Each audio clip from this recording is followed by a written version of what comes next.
The Perfect Arrival, written and narrated by Free. Segment 1, Peaceful Waves of the Night. Dinner was superb, cooked by my man, of course. He made a delectable meal per usual, which sufficed every taste bud and satisfied this body and my baby. General Tso's chicken thighs with sides of white rice and veggies, spinach, carrots, and broccoli.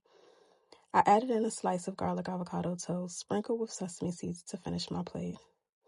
Dessert was a yummy red velvet cake I baked earlier in the day. I'm sure the bun bacon in my oven was pleased. This was clearly his green light. A tasty filling meal is exactly what he needed to energize for his arrival.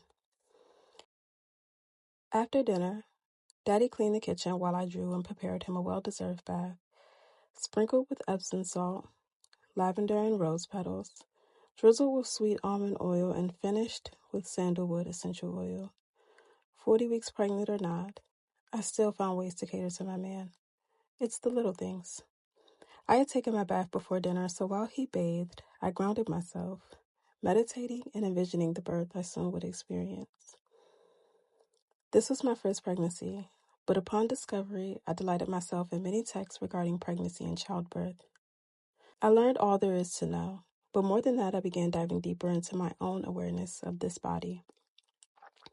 This was no ordinary pregnancy filled with humans in white coats, machines, needles, chemicals, to name a few. This was all about me, my body, and my baby. So I planned to do things the right way, the ancestral way. I was already very attuned to the divine nature dwelling within, but this pregnancy seemed to heighten things. My dreams became more vivid. My senses seemed to have blown open like a volcanic eruption, especially my sixth sense. I felt everything, and not just the baby. This was such a magical experience, and I enjoyed every moment of it. Earlier in the day, I had completed my final running workout session. My body and my baby was ready, though I didn't yet know.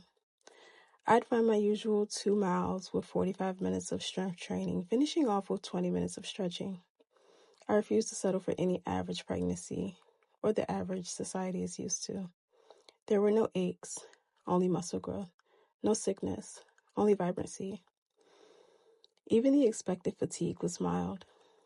I honored my body in this experience by listening to its every need and desire. I rested my body when called for.